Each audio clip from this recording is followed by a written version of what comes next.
से शांत हो, जिनके गुणों के गान में हृदयमान महान जिन विचरे हमारे।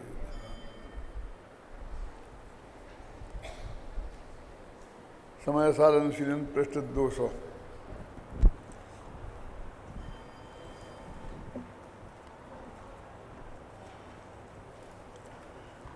अब तक जो चर्चा होती रही है उस चर्चा के संबंध में एक दफ़ा फिर वो प्रश्न खड़ा करके और उस बात को आगे बढ़ाते हैं।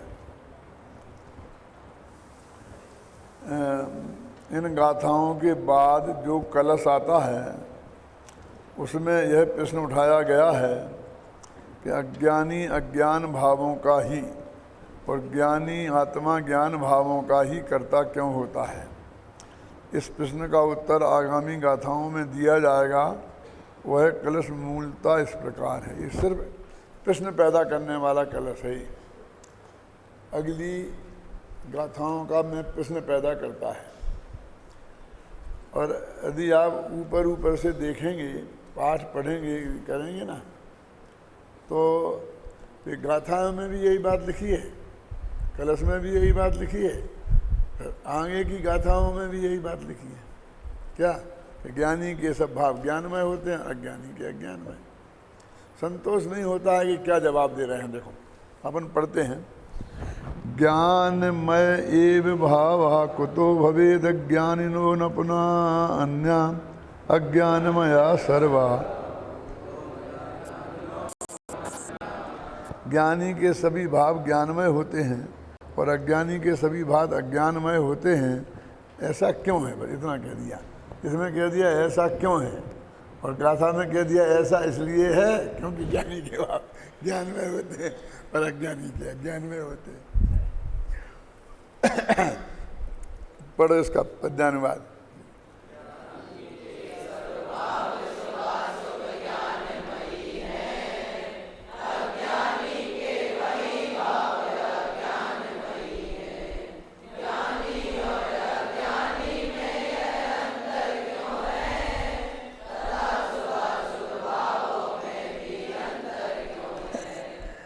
बस उसमें तो ऊपर तो कलश में तो इतना ही लिखा ना कि ज्ञान मया एव भावो ज्ञान ना पुनः अन्य कुतो डाल दिया। बस इतना कि इसमें उसे प्रश्नवाचक बना दिया कि ज्ञानी के सब भाव ज्ञानमय क्यों हैं और अज्ञानी के सभी भाव, फिर नीचे कुतो डाल दिया अज्ञानमय क्यों हैं, अन्य क्यों नहीं है। बस खत्म है। और इसीलिए कलश में थोड़ा खोला है, ख्याल में है ना, कि ज्ञानी के सब भाव शुभाशुभ ज्ञानमयी हैं, क्योंकि जो इसमें शुभाशुभ डाल दिया, मूल कलश में शुभाशुभ नहीं है। क्यों? कि वो तो अज्ञान में भाव तो नहीं जानने को अज्ञान समझता है जगत। शुभाशुभ भाव भी अज्ञान है, ये इसकी समझ में नहीं आता। और गजब तो ये कि ज्ञानी के शुभाशुभ भाव ज्ञान है पर अज्ञानी के शुभाशुभ भाव अज्ञान है। ख्याल में है ना? तो ये तो हम तो अज्ञान में नहीं जानता, बस नहीं जानने वाली बात को हम अज्ञान समझते हैं। देखा ना, ज्ञानी के सब भाव और शुभाशुभ ज्ञानमयी हैं। ये इसका जो कलश में कहा है उस बात को एक सोरठा में, एक दोहा में भी कहा जा सकता था। मैंने इतनी कम बात कही है, लेकिन रोला जानबूझकर इसलिए लिया कि इसमें ये शुभाशुभ भाव अज्ञान ऐसा जोड़ना था, थोड़ी स्पष्टता आवे। बस आप समझिए ना। आप कहोगे कि क्यों जोड़ दिया, जोड़ना नहीं चाहिए, अन्याय है, न्याय है। समझे ना कि ये थोड़ी कि देखो ज्ञानी के सब भाव वे तो क्या ज्ञानमयी हैं इतने में, और शुभाशुभ और जोड़ दिया तो थोड़ा फर्क आया ना कि ज्ञानी के जो शुभ और अशुभ भाव होती है वो सब ज्ञानमयी हैं और अज्ञानी के जो शुभाशुभ भाव होते हैं वे सब अज्ञानमयी हैं। देखो अज्ञानी के वही भाव माने वही शुभाशुभ भाव। ज्ञानी और अज्ञानी में यह अंतर क्यों है? अब बस खत्म। वो तो कुतो से ने काम चला लिया था, इतना ऐसा क्यों, बस खत्म। है ना। लेकिन अपन उसे और जरा खोल के कह रहे हैं कि ज्ञानी और अज्ञानी में ऐसा अंतर क्यों है, और तथा शुभाशुभ भावों में भी अंतर क्यों है। जब दोनों के शुभाशुभ भाव हैं तो एक के भी अज्ञान भाव, दूसरे के भी ज्ञान भाव। अब देखो इसको जरा और खोल के देखें। क्या अपन सुबह जाके सब एक जने पूजा कर रहे हैं, अब उनको जो शुभ भाव हो रहा है, शुभ क्रिया हो रहा है, सबकी एक सी हो रही है, वो एक ही छंद बोल रहे हैं। और ये मान के मत चलो कि वहाँ ऐसे अज्ञानी हैं कि जो छंदों का अर्थ भी नहीं समझते हैं। जो ज्ञानी हैं वो भी समझते हैं, और अज्ञानी भी शास्त्री है ना, और इसलिए वो भी उसका अर्थ समझते हैं मेरे समझ गए ना। सभी शास्त्री ज्ञानी होते हैं ऐसा थोड़ी है, और सभी शास्त्री अज्ञानी होते हैं ऐसा भी नहीं है क्या। तो अब तो बिल्कुल एकता है। फिर एक के उन्हीं शुभाशुभ भावों को अज्ञान कहना, और दूसरे के उन्हीं शुभाशुभ भावों को ज्ञान कहना, और एक के उन्हीं शुभाशुभ भावों को बंध का कारण कहना, और दूसरे के उसी शुभाशुभ भावों को बंध के अभाव का कारण कहना। ये बात यानी हमारे गले नहीं उतर रही है। इस बात को यहाँ पर थोड़ा सा खोला गया है, लेकिन तब भी अपन कलश से बंध के चले हैं। लेकिन पांडे राजमल जी आज से करीब 500 बरस पहले, 400 साढ़े 400 बरस होंगे, यहीं राजस्थान में अलवर को जाते हैं ना, तो कोटपुतली से अलवर से मुड़ते हैं तो वहाँ एक बैराठ नाम का गांव आता है, जिसे आजकल विराट नगर कहने लग गए हैं। वे वहाँ रहते थे, और वहाँ एक भट्टारक की गद्दी थी, और वो एक विद्वान थे, और भट्टारक के मठ में ही काम करते थे। माने उनकी आजीविका का साधन भी मठ ही था। जो भी भट्टारक जी काम उनको देते होंगे वो काम करते होंगे। वे बहुत अच्छे आध्यात्मिक विद्वान थे, और समय सार के मर्म को जानने वाले थे। बनारसी दास ने नाटक समय सार जैसे ग्रंथ में उनके लिए ऐसा लिखा है कि पांडे राज मल्ल जिन धर्मी, और नाटक समय सार के मर्मी। माने विशेष नाटक समय सार माने ये समय सार जो ग्रंथ है ना मूल, उसकी जो आत्मख्याति टीका और कलश, तो आत्मख्याति टीका को अमृतचंद्र ने नाटक कहा है, वे दोनों कलशों मिला करके। इसलिए उनका नाटक समय सार माने ये बनारसी दास ने लिखा वो ही नहीं, ये नाटक बना तो इसमें आया है। अपने किताब छपी तो उसमें नाटक समय सार लिख दिया, उसमें नहीं लिखा तो हमारी समझ में नहीं आती वो बात। तो वो इसके बहुत मर्मज्ञ थे। कौन? और वो इतने मुग्ध थे इस पर, आत्मख्याति टीका और खासकर उसके कलशों पर, ख्याल में है ना, खासकर उसके कलशों पर, कि वो उन्होंने उन कलशों पे टीका लिखी, समय सार पे टीका नहीं लिखी, और आत्मख्याति पे भी पूरी पे टीका नहीं लिखी। माने उसके एक हिस्से पे लिखी, यानी उसे आधी छोड़ देना और आधी लिखना, ये अपने आप में क्या बात सूचित करता है। सबसे पहले काम वो पांडे राजमल जी ने किया कि एक टीका के पद्य पद्यों पर का अर्थ लिखा और गद्य को बिल्कुल छोड़ दिया, गद्य को नहीं लिखा। और अब वो इसमें कई प्रश्न खड़े होते हैं, क्या कलशों में समय सार सर्वांग आ गया है? मैं प्रश्न उठा रहा हूँ, घबराना नहीं। और मेरे पास जवाब है जो कल ही आपको शांति जी पढ़ा रहे थे कि अब 12 गाथाओं के बाद चौथा कलश आता है, और 3 कलश तो मंगलाचरण में ही चले गए, है ना।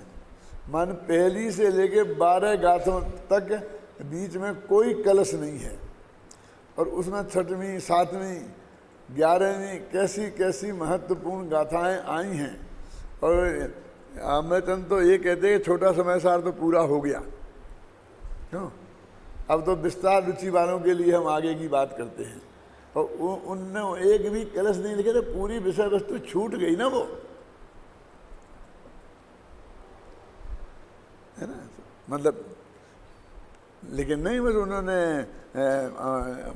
ऐसा नहीं कि पांडे राजमल जी संस्कृत के अच्छे विद्वान नहीं थे और आत्मख्याति उनकी समझ में नहीं आई थी, क्योंकि आत्मख्याति की टीका गद्य की ही कई बातें उन्होंने कलश टीका में खुलासा की हैं।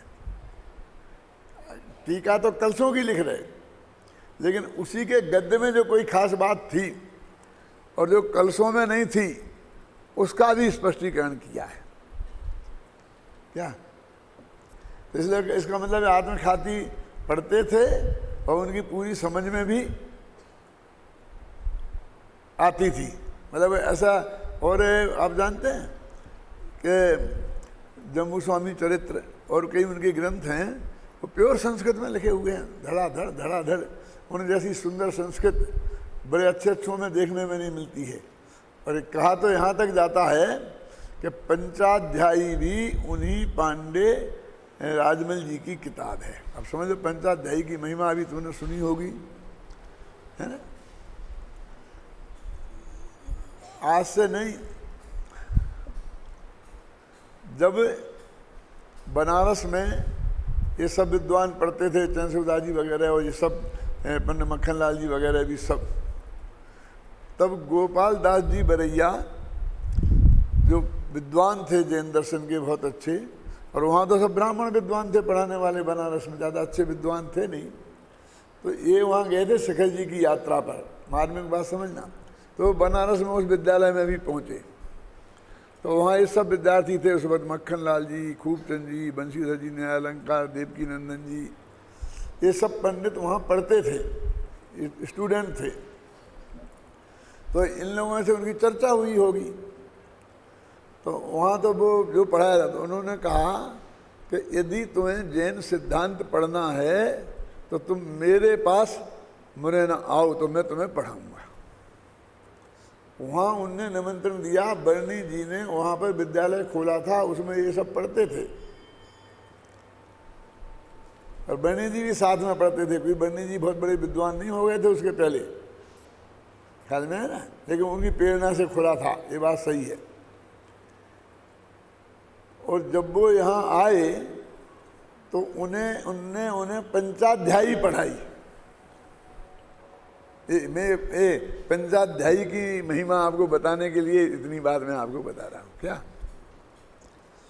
और वो सब लोग उस पंचाध्यायी पे इतने रीझे थे कि सबने, उनमें से देवकी नंदन जी ने भी पंचाध्यायी पे टीका लिखी और पंडित मक्खनलाल जी ने भी पंचाध्यायी पे टीका लिखी। मैंने 4-5 विद्यार्थियों में दो गज विद्यार्थी थे दिग्गज, जो समाज में पूरी जिंदगी समाज उनसे प्रभावित रहा। यद्यपि 2 ग्रुपों में समाज बटा, तो एक ग्रुप मक्खनलाल का और एक ग्रुप देवकी नंदन जी का। देवकी नंदन जी आपके कारंजा में थे, बाद में इंदौर आ गए थे, और ये मुरैना विद्यालय के ही हेड थे। और जब ये सहपाठी ही थे तो आपस में नोक झोंक भी बहुत होती थी, 2 ग्रुप बन गए थे, और फिर वो शांत सागर की वजह से 20 पंथ में चले गए थे, एक कट्टर 13 पंथी थे। क्या थोड़ा सा मैं 2 विद्यार्थियों की आपस में कैसी मजाक होती है वो बात सुनाना चाहता हूँ, थोड़ा 1 मिनट का। कि उनकी बहुत ज़्यादा बहस हुई तो देवकी नंदन जी बोले, ज़्यादा गड़बड़ मत कर मक्खन, तू मक्खन है और मैं देवकी नंदन। वैसे ही चाट जाऊंगा और डकार भी नहीं लूंगा। देवकी नंदन का मतलब समझ में आया? श्री कृष्ण जिनको मक्खन बहुत प्रिय था, गोपियों का मक्खन चुरा चुरा के खाते थे ना, क्या कि तू मक्खन है और मैं देवकी नंदन हूँ, समझे ना।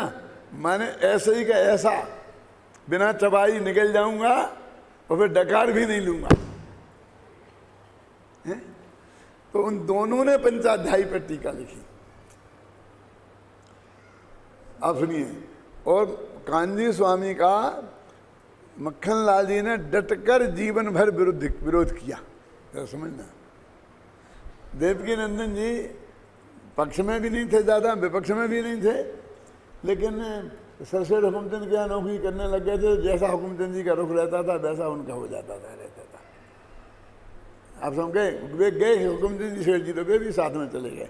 और मेरा सब ऐसा रहा, उनकी बात ज़्यादा नहीं करना चाहता, लेकिन एक कट्टर विरोध रहे। हम जब हम पढ़ते थे तब से लेकर और अंत तक, जब तक वो जिंदा रहे और हम गुरुदेव के अनुयायी हो गए तब तक भी, ख्याल में है ना। लेकिन एक बात जो पंचाध्यायी में मक्खन लाल जी ने लिखी है वो गुरुदेव को पसंद थी। क्या कि चौथे गुणस्थान में आत्मानुभूति होती है, बाकी सब पंडित नहीं मानते थे, लेकिन उस पंचाध्यायी में मक्खन लाल जी ने ये बात लिखी थी और वो अंत तक मानते रहे। और उन्हीं के साथी रतनचंद मुख्तियार वगैरह और ये सब विद्वान जो लाल बहादुर ये नहीं मानते रहे, लेकिन वो ये कहते रह गए। और उनकी जो पंचाध्यायी थी गुरुदेव के पास स्पेशल थी, और गुरुदेव ने हमको वो पंचाध्यायी लाल भेंट में दी थी कि देखो ये तुम्हारे गुरु जी तो लिखते हैं इसमें, क्योंकि हम तो उनके पास पढ़े थे ना 5 साल, हम मक्खन लाल जी के पास पढ़े थे। मैं कान्जी स्वामी के जो कट्टर विरोधी थे, जब हम पढ़ते थे तब से भी और अंत तक, और हम उसके बाद में जब हमको गुरुदेव का समागम हुआ तो हम पूरे इसमें आ गए और वो उधर ही बने रहे। और हमारी आपस में गुरु शिष्य की मर्यादा भी चलती रही और नोक झोंक भी चलती रही।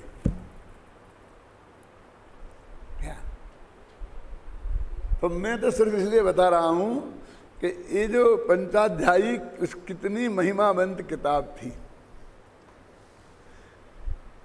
उस वक्त हम लोगों के दिमाग में भी पंचाध्यायी का विद्वान माने सबसे बड़ा विद्वान, और पंचाध्यायी की भाषा ऐसी प्रवाहमयी है जैसे आप गद्य पढ़ रहे हो, छंद पढ़ते जाइए और अनुवाद, जैसे आप अन्वय करते हैं ना, अन्वय करने की जरूरत नहीं है। और उसका मेरे पे बहुत प्रभाव है, इसलिए जो मेरे पद्यानुवाद होते हैं ना उनमें आपको अन्वय की जरूरत नहीं पड़ेगी। वो पंचाध्यायी जैसा प्रभाव देखने में मिलेगा। वो इनडायरेक्ट रूप से जो प्रभाव जो हम ही बता सकते हैं और कोई नहीं बता सकता है क्या। लेकिन जब नए चक्र हमने लिखा तब पंचाध्यायी के नयों से हम सहमत नहीं हो सके क्या, समझ गए आप। और हमने उसका अलग चैप्टर लिख के सारा उनका जो वर्णन है गहराई से अध्ययन करके वो लिखा भी, और उसकी कमियां भी हमने उसमें बताई जो आपको नए चक्र पढ़ाने वाले विद्वान पढ़ाते होंगे। और शायद इस साल शिविर में अभय कुमार जी वो पंचाध्यायी के नए ये प्रकरण लेने वाले हैं। इतना मैं आपको संबंध इसलिए बताया कि अब आप विद्वान बनने वाले हैं, थोड़ा आइडिया रहे, ख्याल में है ना। तो वो अब ये बात सुनिए, ये राजमल जी की वो किताब है और हमारे गुरु मक्खन लाल जी उसे अम्बेचंद्र की मानते थे। क्या क्या वो कहते थे कि जी अमरचंद की है, और वो उन कई प्रमाणों से सिद्ध करते थे कि देखो भाषा अमरचंद जैसी है, वही बहुत सी बातें जो आत्मख्याति में आई हैं और अमरचंद के ग्रंथों में आई हैं, तो वो बातें इसलिए पंचाध्यायी में मिलती हैं। इसलिए ये भाषा वो ये पंचाध्यायी अमृतचंद्र की है ऐसा वो मानते थे। बाकी सब लोग विद्वानों से राजमल जी की ही कहते हैं, ऐसा एक अभी तक भी है। मैं समझता हूँ कि राजमल जी की ही है। तो अब राजमल जी संस्कृत के कितने बड़े विद्वान थे, अब आपको इसका अंदाज़ा लगा होगा। अब वो भट्टारकों के यहाँ सर्विस करते थे क्या, लेकिन उनके साहित्य में उन भट्टारकों की भट्टारकी पना का रंस मात्र भी कहीं तक नहीं था। ऐसा लगता है भट्टारक जी ने उनको इस मामले में कोई छेड़खानी नहीं की, और वो शायद भट्टारक जी इतने विद्वान भी नहीं हों कि वो इस बात के उसकी बात को ज़्यादा समझते हों। तो इस मामले में वो उनको ही प्रमाण मानकर और चुपचाप उस बात को सुनते रहे होंगे। और भट्टारकों ने अध्यात्म को काफ़ी संरक्षण दिया। कारंजा के भट्टारक ने सबसे पहले समयसार छापा है। समयसार की प्रति छपी है ना, वो सबसे पहले कारंजा के भट्टारक ने छापी, और उसके बाद में श्रीमद रायचंद के भक्तों ने आगाज से छापी, समझे ना। और उसके बाद में स्वामी जी ने छापी। ये दिगंबर को तो अपने होश ही नहीं था इनका। कैलाश जी तो क्लियर कहते थे कि हम दिगंबर तो बस मंगलम भगवान विष्णु मंगलम गौतम मंगलम कुंद कुंदारी इतना ही जानते थे। हमने उनके समयसार ग्रंथ है और नाम भी सुना था कहीं, तो कभी खोल के देखा ही नहीं था ऐसा वो क्या। अब इस प्रकरण से क्या लेना देना है इसका? ये लेना देना है कि इस प्रकरण में उन्होंने जरा खोल के बात की, कलश टीका वालों ने। और खोल के बात की तो बनारसी दास ने उस बात को पकड़ा, क्योंकि बनारसी दास तो साफ शब्दों में लिखते हैं कि भैया मैं संस्कृत के विद्वान नहीं थे, समझ ना, कि मैंने तो जो समय सार जो है वो कलश टीका पढ़ करके समझा है। देखो उनके ज्ञान का सोर्स दादा सिर्फ इतना ही था, इसलिए कोई एक आध बात ऐसी आवे तो उसमें घबराना नहीं, उससे आक्रांत होने की जरूरत नहीं है। मेरा अंदर समझ गया ना। तो कलश टीका उनका आधार था, तो वो उनके पद्यों में वो कलश टीका की वो प्रकरण भी आए हैं जो आत्मख्याति में संस्कृत गद्य में है, पद्य में नहीं है। क्या संस्कृत गद्य में है और पद्य में नहीं है। जैसे एक मदरा तजद सुदूरा ब्राह्मणत्वादि महामान, अब है वैसा धोबी वाला दृष्टांत गद्य में है, पद्य में नहीं है शायद, कह रहा हूँ।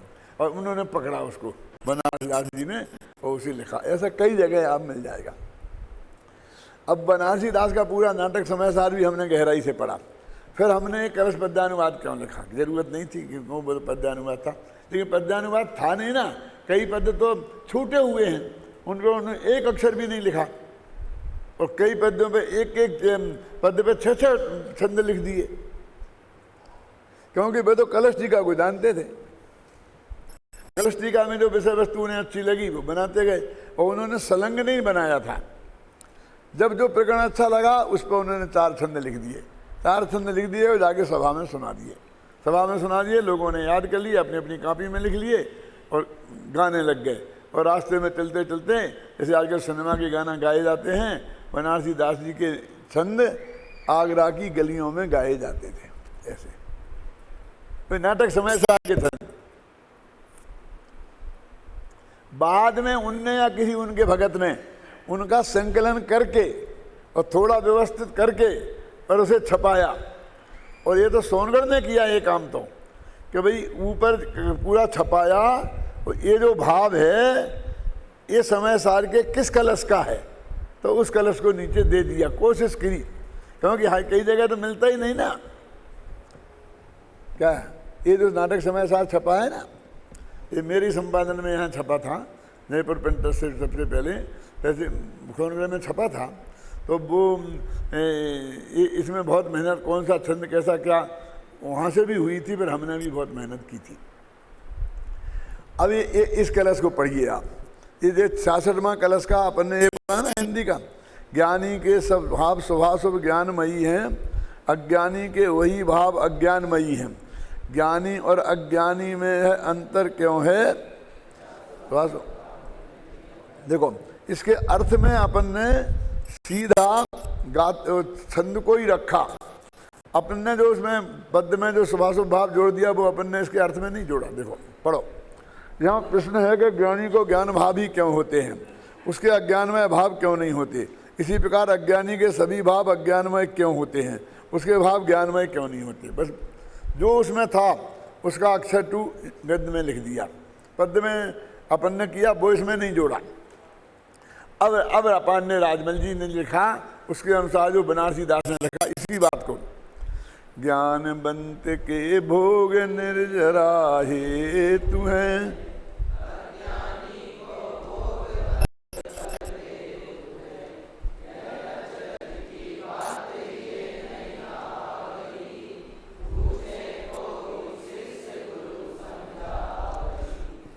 अब देखिए ऊपर ये छंद लिखा है बनारसी दास का, और नीचे हमने लिख दिया कि 66 में छंद लिख दिया कि ये इसका पद्यानुवाद है।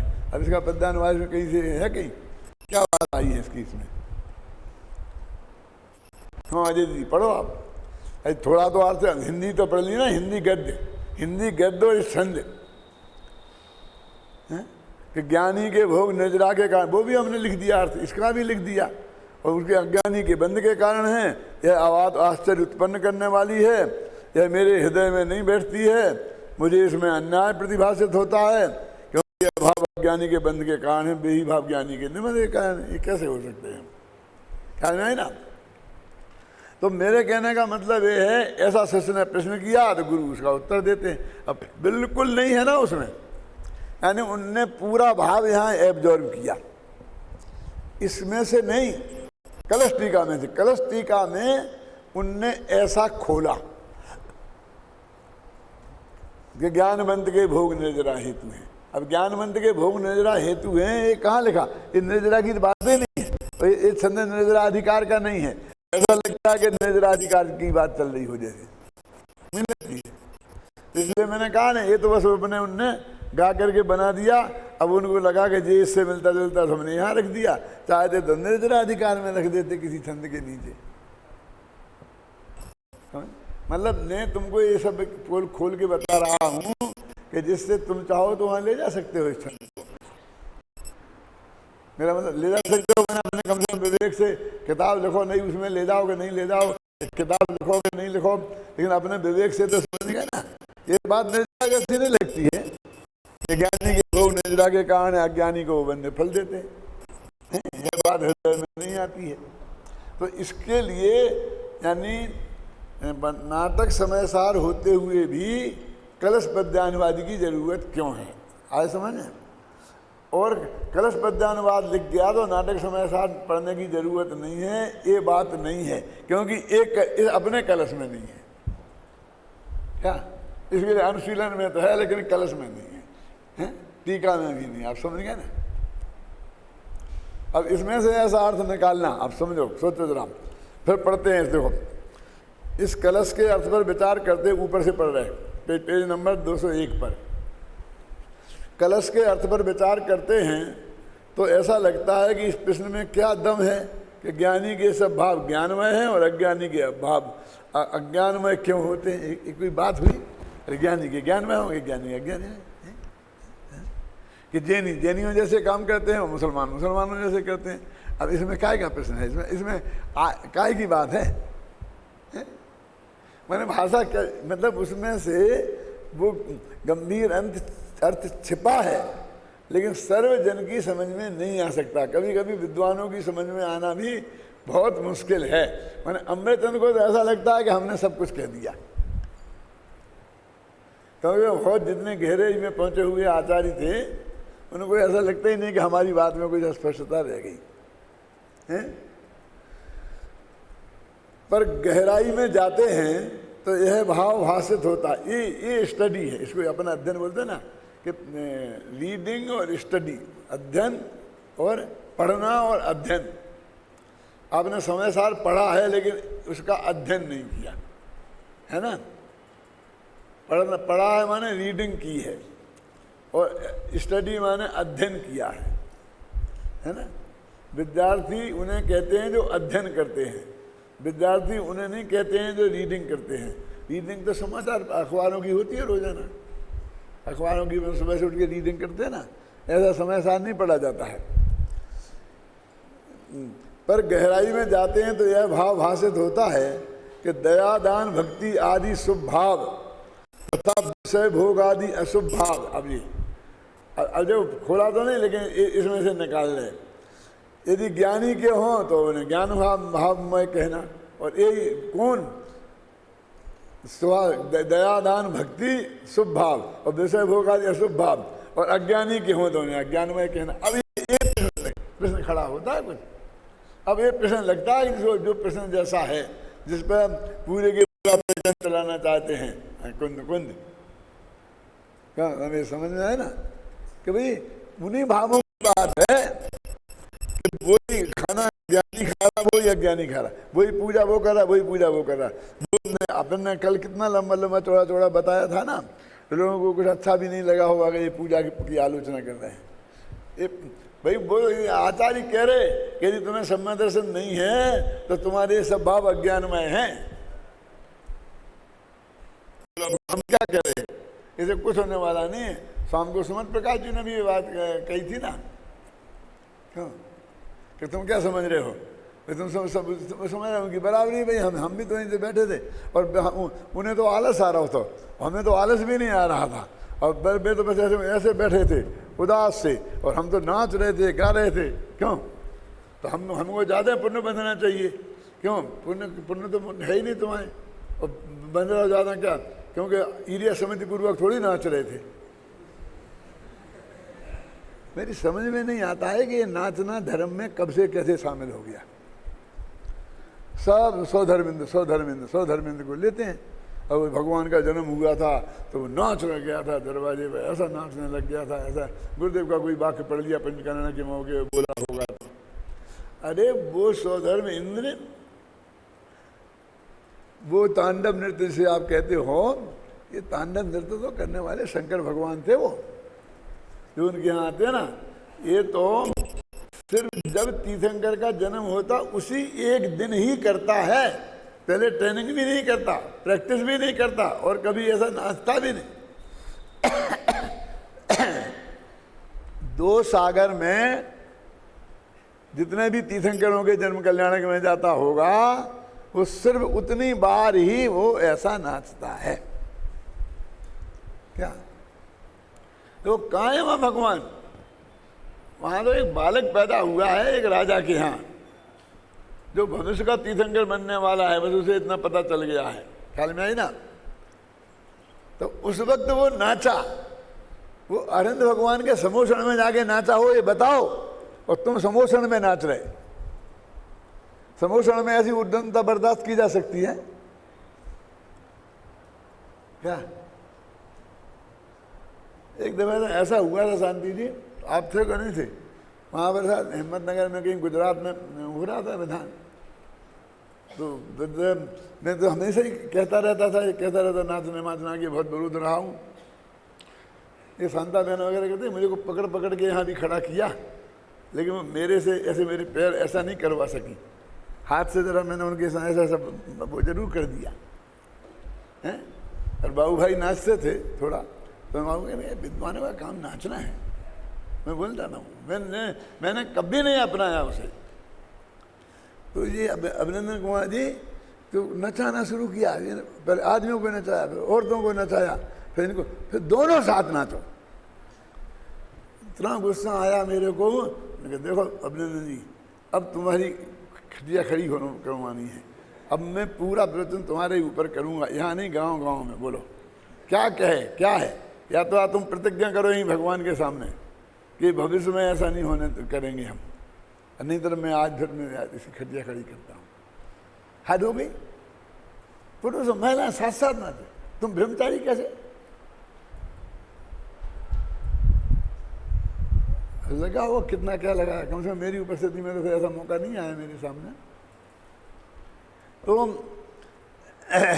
क्या कहाँ पढ़ रहे थे अपन, भोग आदि लिखा, उसके वो ऐसा प्रश्न वो अब कह रहा हो दोनों का, जो मैंने इतना कल कहा था ना कि वो दोनों एक साथ बैठे, एक बंद कर रहा, उससे कुछ भी उसको फायदा नहीं हो रहा। ऐसा ये समयसार कह रहा कि नहीं कह रहा। यदि मान लीजिए कि हम तो इसका अर्थ कर रहे हैं, हम उसके बारे में कोई कमेंट्स कर ही नहीं रहे आपके, क्यों?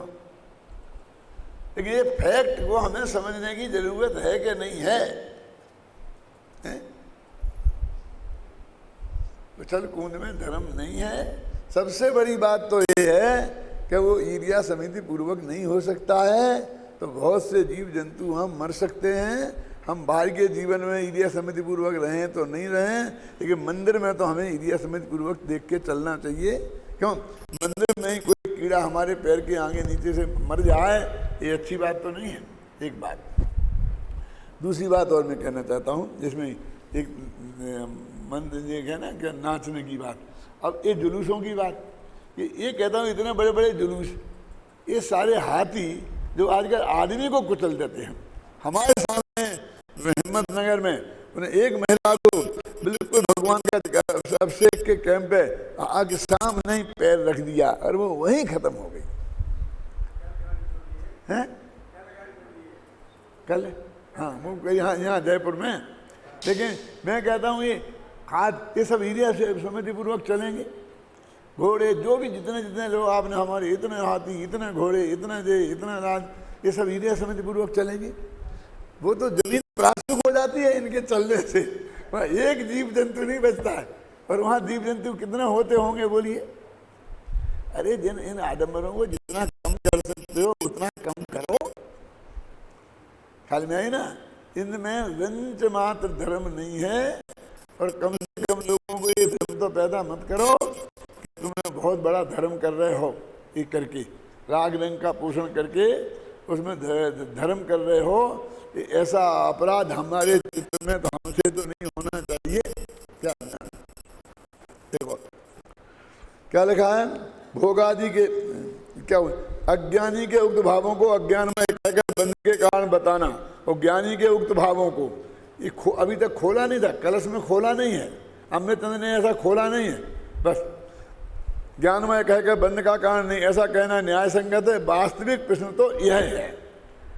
ये वो इतने ही कह रहे ज्ञानी के भाव ज्ञानमय क्यों है, अज्ञानी के भाव अज्ञानमय क्यों है, ये प्रश्न अमृतचंद का सुनना। अभी कहोगे साहब अमृतचंद की तो आदित्य भगत हो, आप आलोचना कर रहे, कल तो उनकी आलोचना कर रहे थे, आज इनकी कर रहे, हम कोई की नहीं कर रहे भैया। और उत्तर भी क्या, देखो गाथा पढ़ो जरा, अगली गाथा है ना, कहाँ प्राणमया भावो प्राणमयो चैव जायते भावो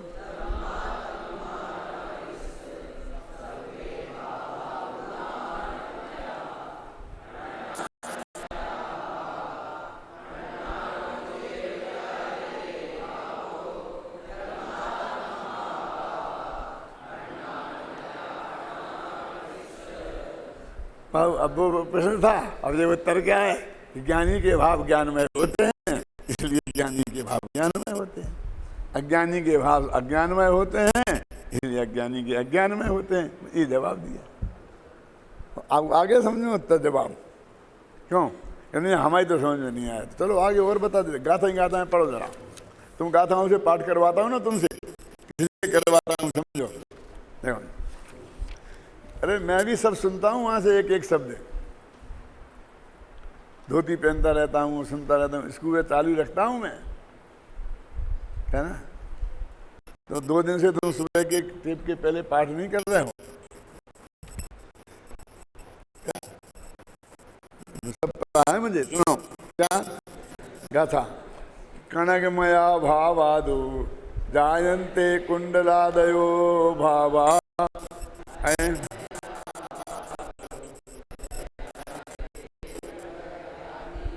अन्नान्मया भावा अन्नान्नो बहुविया विजायन्ते।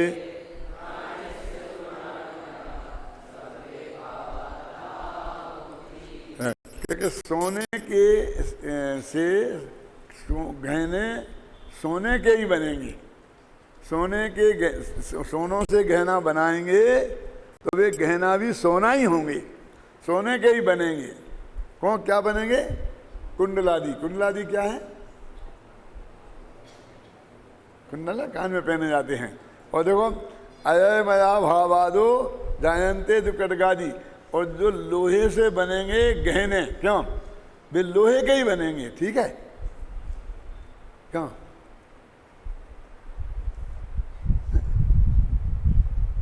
ठीक है। अरे लोहे के गहने नहीं बनते,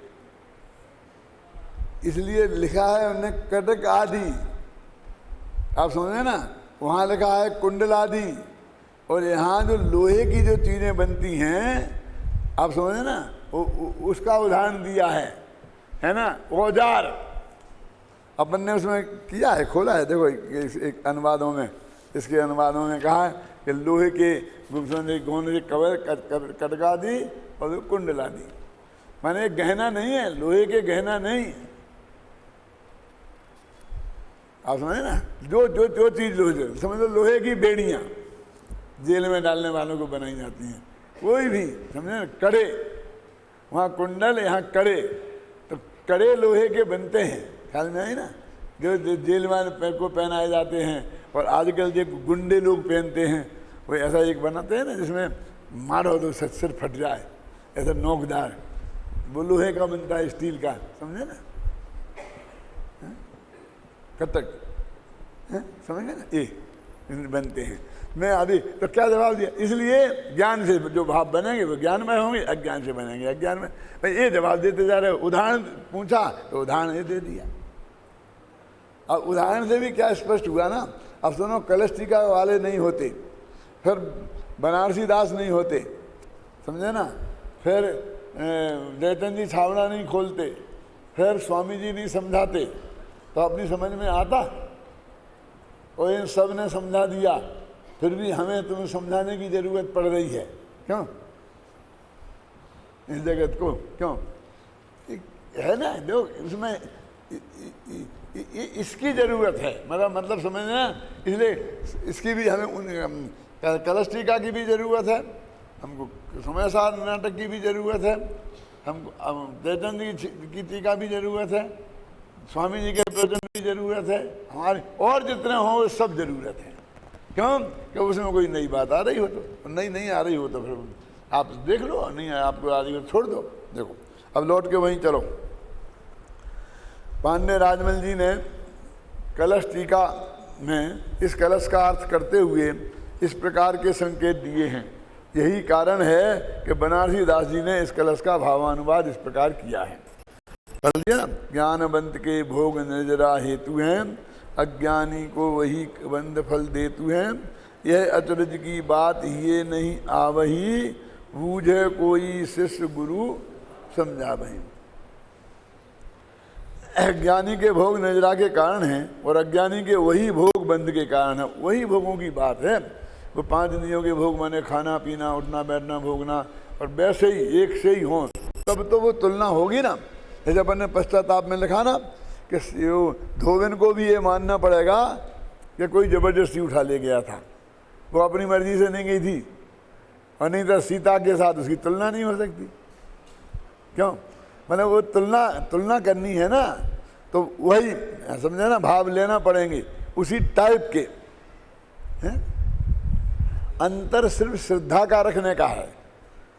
तो ज्ञानी की भूमिका में जो भाव होते होंगे तभी तो ज्ञानी के होंगे ना, वो भाव और वो क्रियाएं।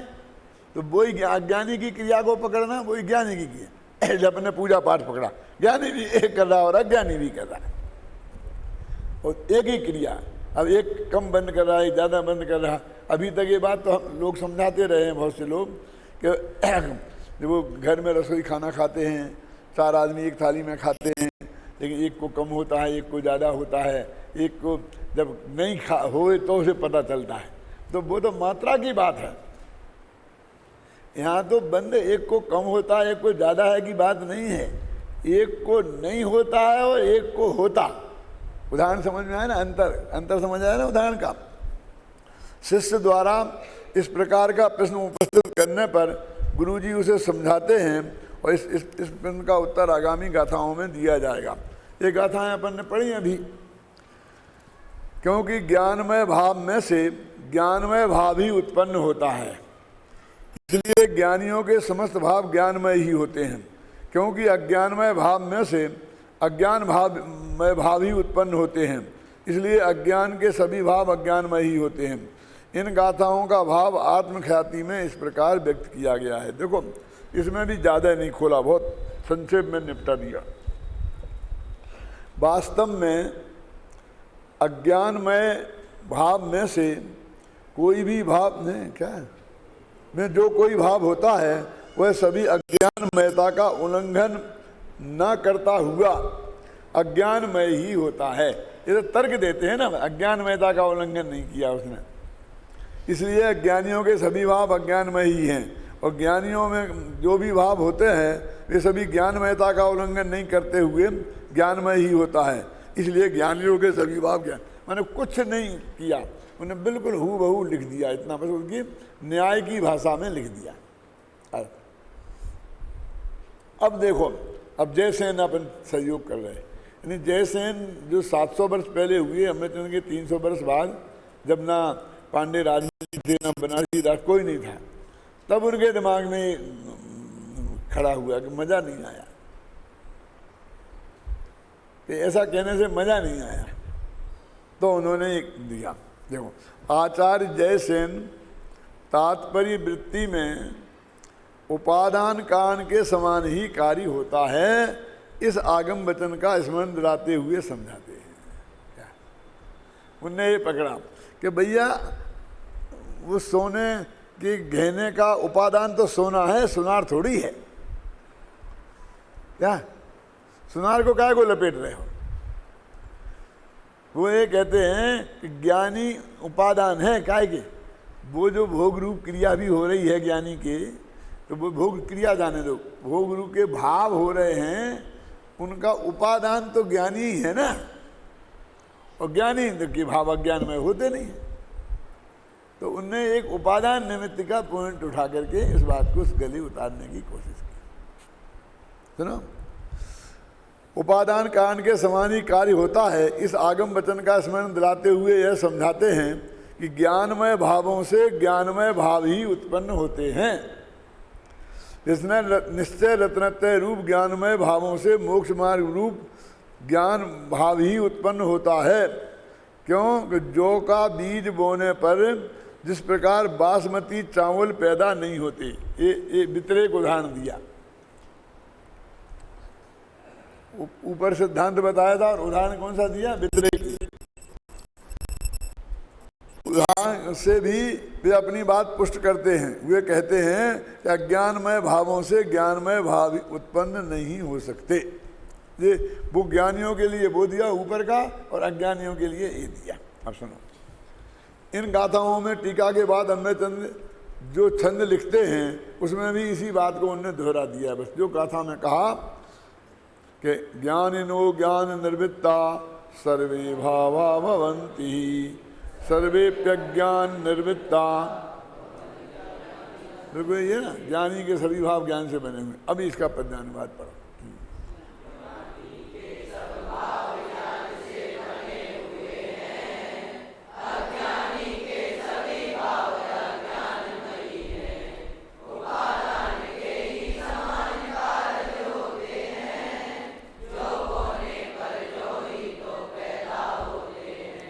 देखो, ये छंद का अर्थ तो दो लाइनों में ही आ गया है ना, इसलिए इसका मतलब एक दोहा पर्याप्त था कि एक सुर था।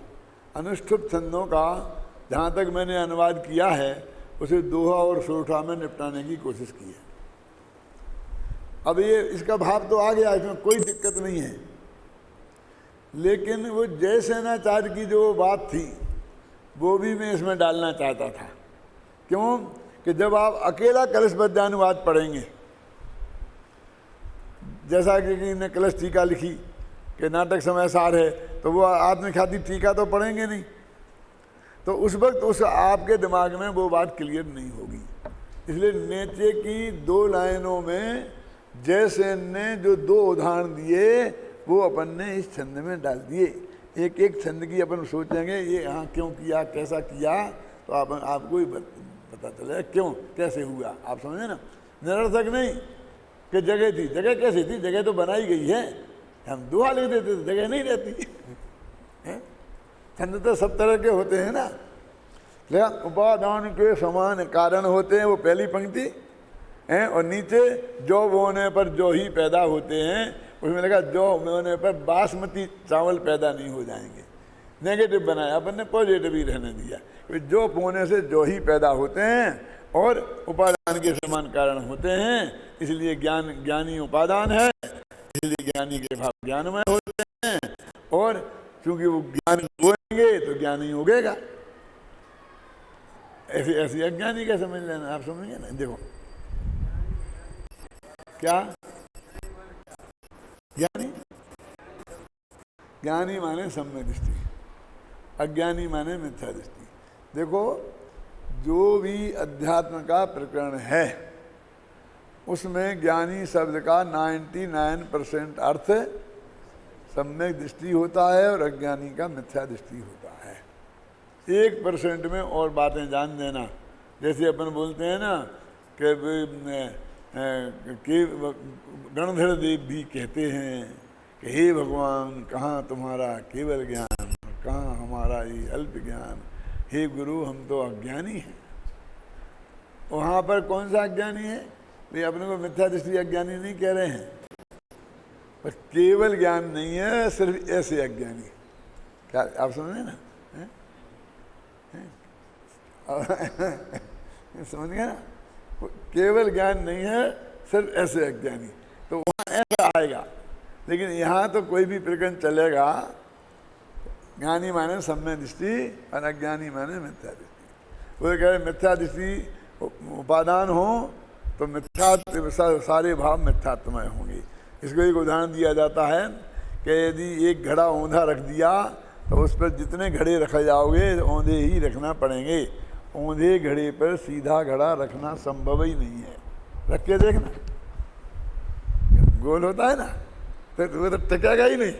मोह होता है, इसकी गोलाई में ऐसी नोक होती है, वो आसानी से टिक जाएगा कि नहीं टिक जाएगा? एक घड़े पे नहीं, सीधे घड़े पे सारे घड़े सीधे होते हैं और औंधे घड़े के ऊपर रखे गए सारे घड़े औंधे होते हैं। समझिए ना? इसलिए ज्ञानी की सब बात ज्ञानमय के खाते में जाएगी और अज्ञानी की सभी बात अज्ञान के खाते में जाएगी। देखो, माँ के हृदय में बहुत अधिक प्रेम अपने बच्चों से है, नहीं होता है, माने जनरल नियम है। अभी हमने देखा कि सामने वाले बच्चे को अपने इसके बच्चे ने मार दिया और उसे थोड़ा खून निकल आया। वो रोता रोता अपनी माँ के पास गया। वो माँ आई चिल्लाती और सारी मोहल्ले की औरतें इकट्ठी हो गई और सब बात हो गई। अब आप समझ रहे ना? वो माँ खूब अच्छी तरह जानती है कि ये लड़का पड़ोसी का बहुत उद्यमी है, उसने कोई गड़बड़ की है, ये अपने आप ही गिर गया है। वो चिल्ला रही है, वो बच्चा कह रहा है कि मैंने धक्का नहीं दिया, ये तो अपने आप ही गिरा है, इसे चोट लगी है। क्यों? सब जानती है, पक्का भरोसा भी है उसे, तो भी जाकर के दो चांटा पकड़ देती है और तुम्हें ऐसा करेगा तो ये करूँगा ऐसे एकदम ऐसे करती है, इतनी धमकियाँ देती है जैसे एकदम सीधा जेल में ही डाल देगी, नहीं तो अब की बार तो न मालूम फांसी पे चढ़ा देगी, क्या करेगी। क्यों हैं? और घर पकड़ के घर के अंदर ले जाती है। सब चले जाते हैं, तब शांति से खत्म हो जाती बात। फिर लड़का को समझाती है, देखो रो मत, तभी मैं ऐसा तेरे को नहीं करती तो बे लोग मारते, तो इतना झगड़ा बढ़ जाता। अब वो समझती इस वक्त इस बच्चे को बचाने का उपाय इसको पीटना ही है। क्यों? माँ खुद ही पीट रही, डांट रही, इतनी कर रही, घसीट के ले गई क्या, और उसमें से वो कोई पीट ना दे, उससे लाके घर सुरक्षित घर में लाना। क्यों? अब वो वहां इतना व्याख्यान नहीं दे सकती थी, बच्चे को वहां नहीं समझा सकती थी। अब ये उसे अपनी अकल से ही समझना पड़ेगा कि यदि ये मेरे को पीट रही है, इतना स्नेह करती है, तो इसमें भी मेरा कोई भला होगा। अपन बोलते ना क्या, वो बारीकी में नहीं जा सकते। ऐसे यहाँ कह रहे हैं कि तुम बारीकी में मत जाओ, पर ज्ञानी के सब भाव ज्ञान से बने हुए हैं और अज्ञानी के सभी भाव अज्ञानमयी है। क्यों? उपादान के समान कारज होता है और जो वो होने पर जो तो ही। आप समझेंगे? आप ये दो पंक्तियां इसलिए जोड़ी क्योंकि उतनी कहने से काम नहीं चलता था, उतने बात स्पष्ट नहीं होती थी। देखो, ज्ञानी के सब भाव ज्ञान से बने हुए हैं और अज्ञानी के सब, वो गुस्सा कर रहा, गालियां दे रहा, वो भी ज्ञान से बनी हुई है। वाह वाह, अच्छा न्याय है तुम्हारा, है? तो उसे समझाया कि जो बोने पे जो ही तो पैदा होते हैं। देखो, हो गया। इन गाथाओं और कलश का भाव यह है कि चतुर्थादि गुणस्थान वर्ती ज्ञानी जीवों के चारित्र की कमजोरी से जो भूमिकानुसार रागादि भावों का परिणमन पाया जाता है, देखो, वह परिणमन भी ज्ञानमय भाव ही कहलाता है। कितना क्लियर है? क्योंकि ज्ञानी जीव उन रागादि के होने पर भी अनंत संसार को करने वाला मिथ्यात्वादि का बंध नहीं होता। शास्त्र महोदय संबंधी जो भी बंध होता है वह अत्यंत अल्प होता है, अनंत संसार का कारण नहीं होता, इस कारण उसे बंध में गिनते ही नहीं। ये इसका अर्थ है। ये भाव जब तक इतना नहीं खोलेंगे तब तक इन गाथाओं में का पूरा मर्म हमारे ख्याल में नहीं आएगा। अब इन छंदों का जब तुम पाठ करते हो ना यहाँ, तब ये सारी भाव तुम्हारे ख्याल में आना चाहिए क्या कह रहे हैं। और जब इनका अर्थ करना पड़े किसी सभा में तो हमारे ख्याल में आना चाहिए।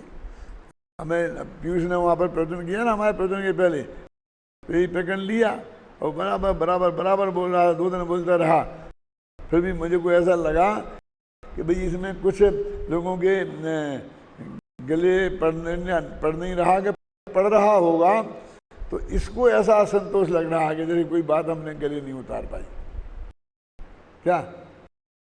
तो मैंने अपना प्रवचन में अपना विषय छोड़ के 2 लाइनें कही कि भैया ये इस प्रश्न का उत्तर है कि ज्ञानवंत के भोग नजरा हेतु हैं, अज्ञानी को वही कर्म फल देतु हैं, यह अचरज की बात समझ नहीं आ गई पूछे। इसका उत्तर है। तो एक नंबर लोगों के धन सी उठ गई। आप सुनेंगे ना, माने कैसे वो विषय का स्पष्टीकरण होगा। यदि हम आप कहोगे क्या फर्क पड़ गया, इतनी सी बात में क्या फर्क पड़ गया, इतनी सी बात में क्या फर्क पड़ गया है। देखो इन बातों को बहुत कुछ स्पष्टीकरण पांडे राजमल जी ने कलश टीका में इस कलश के भावार्थ में लिखा है। देखो इस कलश के भावार्थ में जो लिखा है उस पर ये सारा महल खड़ा हुआ है बनारसी दास का। क्या लिखा उनने? भावार्थ इस प्रकार है कि सम्य दृष्टि जीव की और मिथ्या दृष्टि जीव की क्रिया तो एक सी है, क्रिया संबंधी विषय कसाय भी एक से हैं, परंतु द्रव्य का परिणमन भेद है। ये भी कोई आसान नहीं है। द्रव्य का परिणमन भेद है क्या, गुरुदेव से समझाते बहुत अच्छी तरह से रस ले लेकर के। उनको एक कलश टीका बहुत पसंद थी, उसमें बहुत व्याख्यान किए उनने और बहुत विवरण। अब विवरण माने तथा ही, संस्कृत की तथा ही, ये इनका विवरण है। उन्हें उसी बात को हम और खोल कर कहते हैं, सम्यक दृष्टि का द्रव्य शुद्धत्व रूप परिणमा है। इसलिए जो कोई परिणाम बुद्धि पूर्वक अनुभव रूप हैं अथवा विचार रूप हैं तथा वृत्त क्रिया रूप हैं अथवा भोगाभिलाष रूप हैं अथवा चारित्र मोह के उदय क्रोध मान माया लोभ रूप हैं, वह सभी परिणाम ज्ञान जाति में घटता है। ये 500 वर्ष पहले सबसे पहले क्लियर उनने लिखा। उसकी बहुत कीमत है जिसने सबसे पहले किया है ना।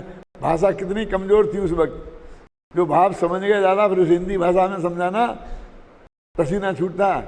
आज अपन लोगों को परेशानी होती है ना भाषा के संबंध में, कारण कि जो कोई परिणाम है वह संबंध निजरा का कारण है, ऐसा ही कोई द्रव्य परिणमन का विशेष है। हम क्या करें, अब ऐसा है कि वह निजरा होती है। अगर समय हो गया, लेकिन पहले मैंने आप लोगों को समझाया है कि वो ज्ञानी के भोग के काल में भी निजरा कैसे होती रहती है। वो है ना असंख्य गुणी निजरा होती ना, तो उसमें चौथे गुण स्थान में भी असंख्य गुणी होता है, फिर 5वें में होती है। तो वहाँ भोग का काल भी है, युद्ध का काल भी है, और वो उस वक्त भी असंख्य गुणी चलती रहती है। तो हो तो रही दूसरे कारण से, लेकिन हो रही ना, तो उसको यहाँ इस पर घटित करते हैं वो बाकी बात है।